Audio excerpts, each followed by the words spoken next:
2025 सालचा आळंदी पंढरपूरचा पायीवारी सोहळा पार पडला आणि भगवान श्री ज्ञानेश्वर महाराजांची पालखी आळंदीत पोहोचली। परतीचा प्रवास पूर्ण झाला आणि भगवान श्री ज्ञानेश्वर महाराज समाधी मंदिर समितीचे प्रमुख विश्वस्त योगी निरंजननाथ महाराज आणि त्यांच्या सर्व सहकार्यांनी एक आवाहन केलं की भगवान श्री ज्ञानेश्वर महाराजांच्या समाधी मंदिराचा जीर्णोद्धार 400 वर्षापूर्वी क्रांतिकारी भगवान श्री तुकाराम महाराजांनी केला होता। भगवान श्री ज्ञानेश्वर महाराजांचं पुरेपूर महत्व हे भगवान श्री तुकाराम महाराजांना समजलेलं होतं।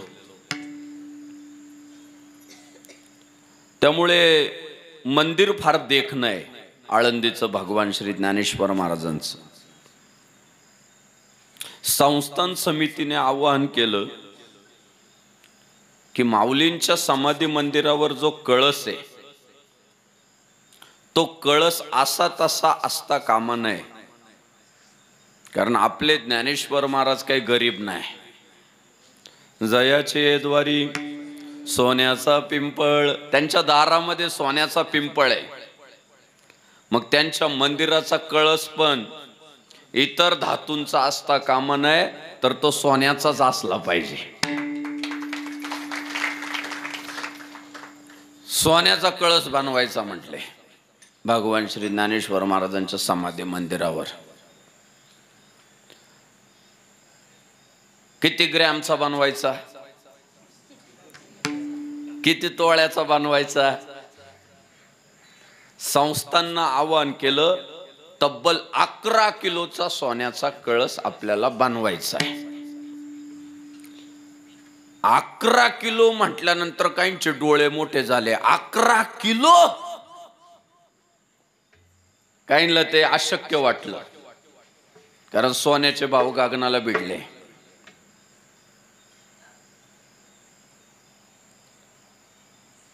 पण झाली, प्रक्रिया सुरू झाली ऑनलाईन पद्धतीनं। जगभरातल्या आपल्या हिंदू बांधवांनी इतका मोठा प्रतिसाद दिला, इतका जोरदार प्रतिसाद दिला की काल परवा ज्ञानेश्वर महाराज संजीवन समाधी मंदिर आळंदी यांनी जाहीर केलं की गोकुळ अष्टमीच्या दिवशी जसा गोपालकृष्णांचा जन्मोत्सव असतो तसा ज्ञानेश्वर महाराजांचा सुद्धा जन्मोत्सव गोकुळ अष्टमीच्या दिवशीच असतो। आणि यंदा योग असं जुळून आला, भगवान श्री गोपालकृष्णांचा जन्मोत्सव, भगवान श्री ज्ञानेश्वर महाराजांचा जन्मोत्सव आणि हिंदुस्थानाचा स्वातंत्र्योत्सव एकाच दिवशी आलाय। 15 ऑगस्ट 2025 म्हणजे उद्याच। संस्थांनं जाहीर केलं की 15 ऑगस्टला आपण भगवान श्री ज्ञानेश्वर महाराजांच्या संजीवन समाधीवर मंदिराचा जो कळस आहे तो 11 किलोचा बसवत नाहीये। नाही म्हटले 11 किलोचा आपण बसवत नाहीये, तर ज्ञानेश्वर महाराजांच्या मंदिराचा कळस आपण 22 किलोचा बसवतोय। 22 किलोचा झाला। काहींना 11 किलो जास्त वाटले होते, पण प्रतिसादच इतका भरघोस भेटला उत्स्फूर्तपणे की 22 किलोचा सोन्याचा कळस ज्ञानेश्वर महाराजांच्या देवळावर बसतोय। आज तुम्ही जर बघितलं, सर्वात अवघड काम जर काय तर पैसे गोळा करणे। कोणी कोणाला रुपया द्यायचा म्हटलं ना लय विचार करते। आपण जर एखाद्याला म्हटलं 10 रुपये दे, ते म्हणतं कशाला पाहिजे, आधी विचारित कशाला पाहिजे आणि त्याला सांगितलं कशाला पाहिजे का, मग म्हणतं नाही माझ्याकडं, म्हणजे ऐकून घेत. काय माऊलींच्या वर सगळ्या आपल्या हिंदू धर्मियांचं प्रेम, इतकं प्रेम, इतकं प्रेम की जे आव्हान केलं होतं त्याहीपेक्षा भरघोस असं दान ज्ञानेश्वर महाराजांच्या मंदिराचा कळस सोन्याचा करण्यासाठी झालं. त्याचं एकमेव कारण आहे, भगवान श्री ज्ञानेश्वर महाराज आहे ना, तुमची आमची सगळ्यांची आई झाली आणि त्या आईच्या उपकारातून फुल न फुलाची पाकळी, ते उपकार तर आपण फेडू शकत नाही, पण फुल न फुलाची पाकळी आपण काहीतरी सेवा माऊलींच्या दारात रुजू करावी, ही भावना हिंदू धर्मात जन्माला आलेल्या प्रत्येक माणसाची. ज्ञानेश्वर महाराजांनी ना तुम्हाला आम्हाला माणसातच बसवलं. आज तुम्ही बघा, जी समाजामध्ये समता नांदतीये ना, समता, सारखेपणा, त्याची सुरुवात महाराष्ट्राच्या मातीत जर कोणी केली ना, ती ज्ञानेश्वर महाराजांनी केली.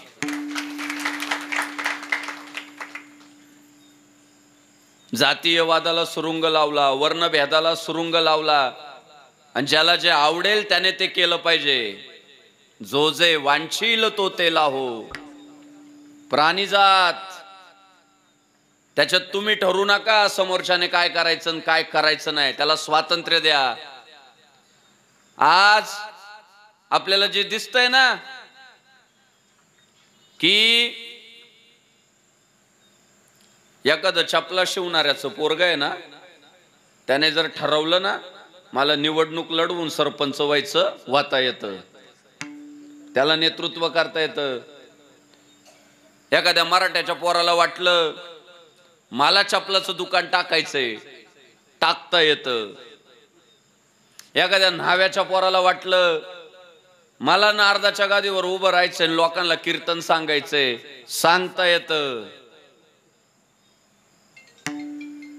आणि एखाद्या सर्वसामान्य कुळात जन्माला आलेल्या पोराला वाटलं की मला देवळात जाऊन देवाची पूजा करायची आहे, त्याचा शृंगार करायचा आहे, त्याला वस्त्र परिधान करायचे, करता येतात. ज्याला जे पाहिजे ते काम 2025 मध्ये करता येतं ना, या सगळ्या स्वातंत्र्याचं श्रेय जर कोणाला जातं ना, भगवान श्री ज्ञानेश्वर महाराजांना जातं. आपल्याला पुण्यश्लोक अहिल्यादेवी होळकर आदर्श वाटतात, छत्रपती शिवाजी महाराज आदर्श वाटतात, लोकशाहीर अण्णाभाऊ साठे आदर्श वाटतात, भारतरत्न डॉक्टर बाबासाहेब आंबेडकर आदर्श वाटतात. हे जेवढ्या महापुरुषांची मी नावं घेतली ना, ही सगळी महापुरुष महाराष्ट्राच्या मातीला जे लाभले ना, ते महापुरुष लाभण्यामध्ये, त्या महापुरुषांची बुद्धी तशा पद्धतीने प्रगल्भ करण्यामध्ये सर्वात मोठं योगदान जर कोणाचं आहे ते भगवान श्री ज्ञानेश्वर महाराजांचं आहे. हे ज्ञानोबरायांचं, त्यांनी पहिल्यांदा न पाहे अति कुळाचा विचार भक्त करुणा कर, ज्ञानाबाई भक्त करुणा कर, ज्ञानाबाई भक्त करुणा कर, ज्ञानाबाई भक्त करुणा कर. न पाह्याती कुळाचा विचार भक्त करुणा करे, ज्ञानाबाई भक्त करुणा करे, ज्ञानाबाई कुळाचा विचार भक्त करुणा करे, ज्ञानाबाई करुणा करे,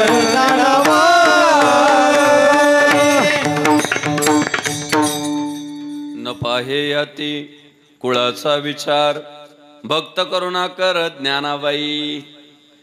पहिल्यांदा तुमची जात विचारायची नाही, तुम्ही कोणत्या कुळात जन्माला आले ते विचारायचं नाही. याची सुरुवात जर कोणी केली ती ज्ञानेश्वर महाराजांनी केली. भक्त करुणा कर ज्ञानाबाई.